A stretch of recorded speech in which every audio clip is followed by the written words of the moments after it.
Now it's time to hear our today's guest. We feel honored and privileged to have with us today Mrs. Seema Vyas, who hardly needs any introduction, ma'am. You have made all of us proud of your hard work and achievements. I would like to request you to step forward and give us your precious words and message. Please, ma'am.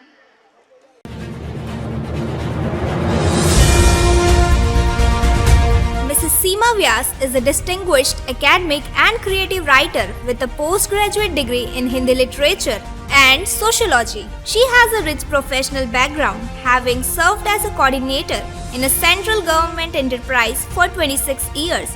For the past 6 years, she has been heading Sharda Ramakrishna Vidya Mandir, Indore. Her literary journey is equally illustrious. She is the author of the story collections Kshitij Ki Aur, Towards the Horizon, and Portly, The Pouch, along with 45 books of purpose-driven literature. Her contribution includes 11 short stories in the anthology Shikhar Par Baitkar, Sitting on the Summit, and a screenplay on the folk dance Rai for Films Festival, Mumbai. Her achievements have earned her several accolades, including the Akshar Aditya Samman, Dr. Hemlata Dikshit Memorial Award, and the prestigious Paras Dassault Award 2024 by the Short Story Research Center, Bhopal, for her short story collection Portly. She has co-authored 52 episodes of a TV serial aired on national channel, and her story plays have been broadcast on All India Radio.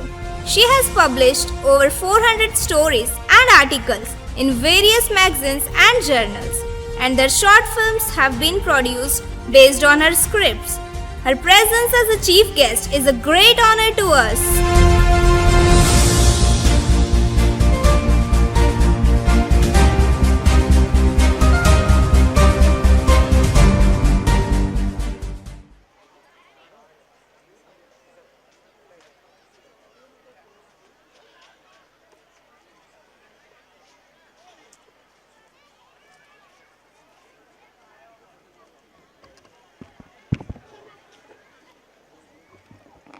सभी को नमस्कार। मैं श्री कनक तारा school की बहुत आभारी हूँ। आपने मुझे यहाँ आमंत्रित किया। मैं छाजड़ दंपत्ति की आभारी हूँ। श्री जोशी सर प्रिंसिपल जो है उनका हृदय से आभार व्यक्त करती हूँ। मैडम व्यास जिन्होंने मुझे बहुत दिल से याद किया, उनके प्रति आभारी हूँ। और साथ ही बहुत सारे पालक और प्यारे बच्चों के प्रति अपना प्यार व्यक्त करती हूँ। मैं भी एक शिक्षिका हूँ, यानी सीख रही हूँ। तो मुझे लगता है बोलना और सुनना दोनों बहुत कठिन काम है।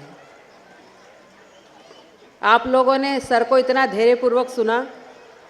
मैं बहुत छोटे में अपनी एक बात, चूँकि मैं लेखिका हूँ इसलिए कहानी के माध्यम से कहने का प्रयास करूँगी।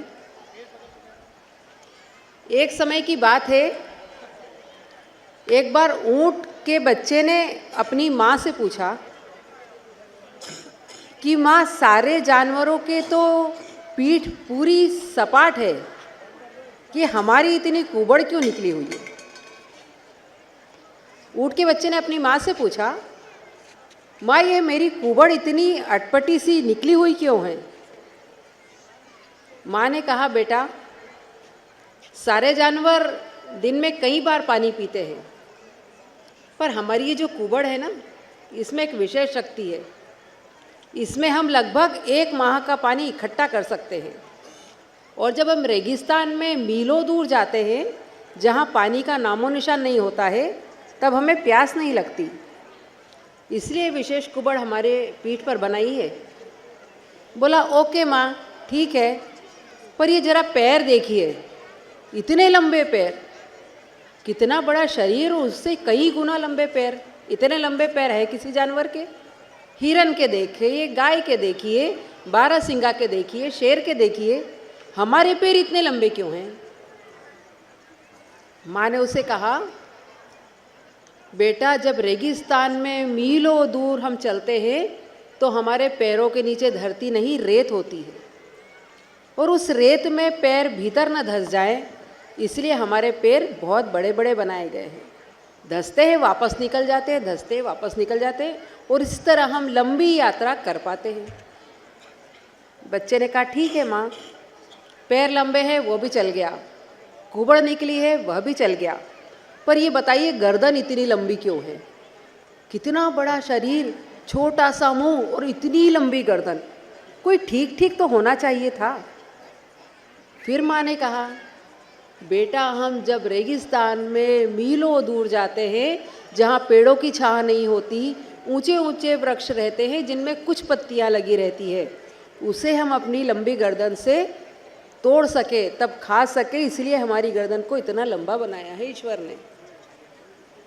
बोला ठीक है माँ, लंबी गर्दन, लंबी टांगे, पीठ पर कुबड़, सारा कुछ सहन कर लूँगा, पर ये मेरी आईलैशेस, बरौनियाँ इतनी लंबी लंबी क्यों हैं? किसी की और है इतनी लंबी बरौनियाँ?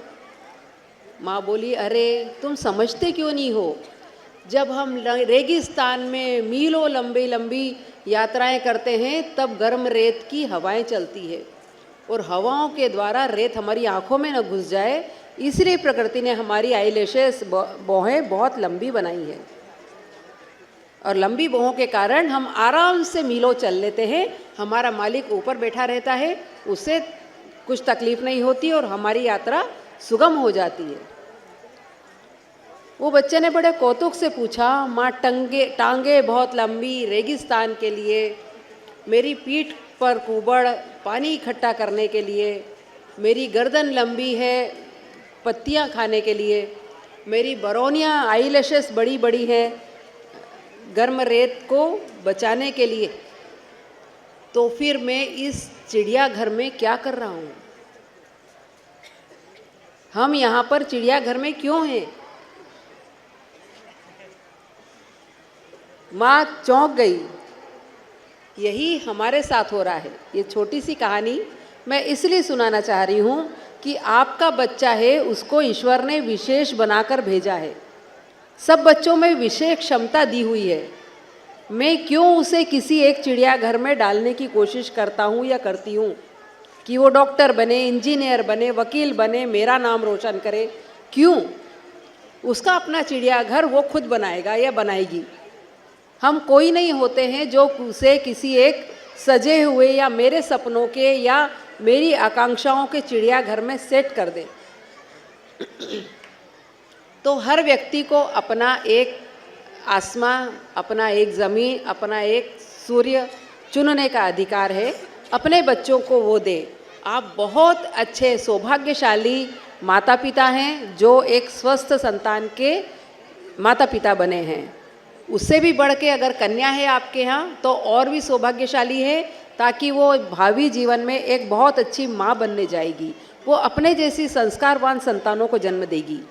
तो यदि हमको ये सौभाग्य मिला है कि हम संतति को जन्म देकर उसे एक संस्कारवान संतान के रूप में आगे बढ़ा सकें, तो हम क्यों अपने सपनों को, अपनी उम्मीदों को, अपने भौतिकता को, अपने भोग विलास को उन बच्चों पर थोपें। अधिकांश पालक चाहते हैं मेरा बच्चा बड़ा बने। ये बच्चों ने भी करके दिखाया। पापा कहते हैं बड़ा काम करेगा, बड़ा नाम करेगा। हर माता पिता चाहते हैं, पर उसके पास में आप खुद सोचें कि अगर मैं ये ऐसा चाहता हूँ तो क्यों चाहता हूँ। आप जो भी उद्देश्य रखते हैं, छोटे उद्देश्य रखते हैं जीवन में, उसके बाद पूछिए अपने आप से कि मैं ये क्यों करना चाहता हूँ।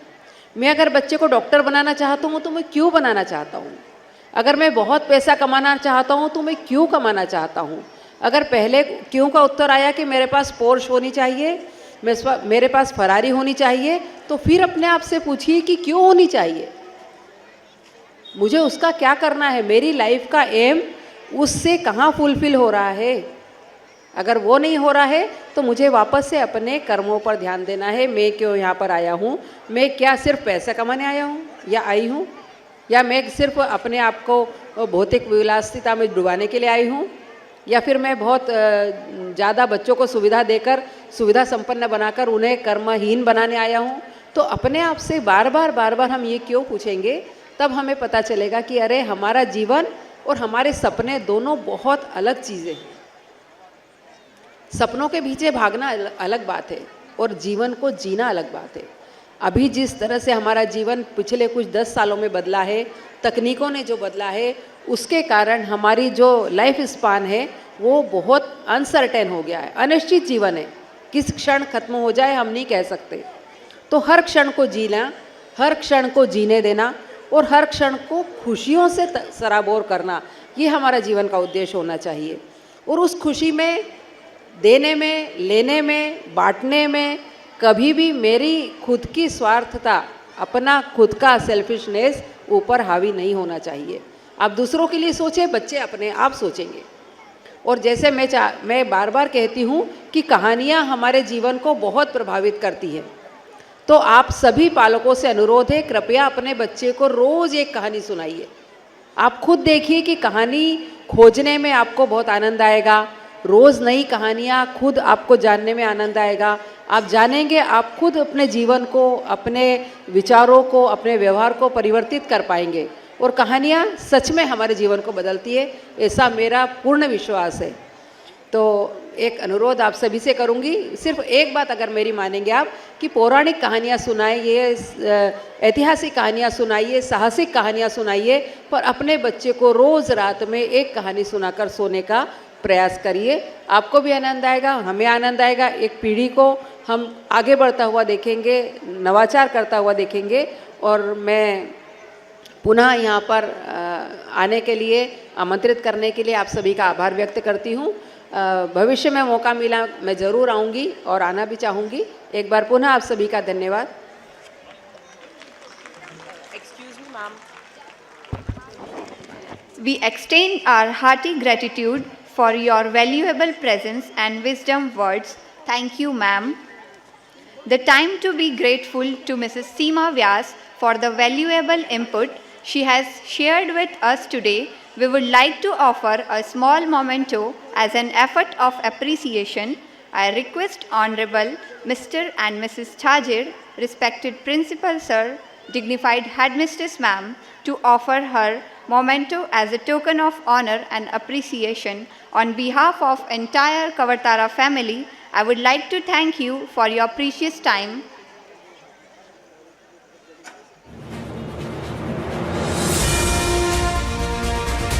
Mrs. Seema Vyas is a distinguished academic and creative writer with a postgraduate degree in Hindi literature and sociology. She has a rich professional background, having served as a coordinator in a central government enterprise for 26 years. For the past 6 years, she has been heading Sharda Ramakrishna Vidya Mandir, Indore. Her literary journey is equally illustrious. She is the author of the story collections Kshitij Ki Aur, Towards the Horizon, and Portly, The Pouch, along with 45 books of purpose-driven literature. Her contribution includes 11 short stories in the anthology Shikhar Par Baitkar, Sitting on the Summit, and a screenplay on the folk dance Rai for Films Festival, Mumbai. Her achievements have earned her several accolades, including the Akshar Aditya Samman, Dr. Hemlata Dikshit Memorial Award, and the prestigious Paras Dasot Award 2024 by the Short Story Research Center, Bhopal, for her short story collection, Portly. She has co-authored 52 episodes of a TV serial aired on national channel, and her story plays have been broadcast on All India Radio. She has published over 400 stories and articles in various magazines and journals, and their short films have been produced based on her scripts. Her presence as a chief guest is a great honor to us.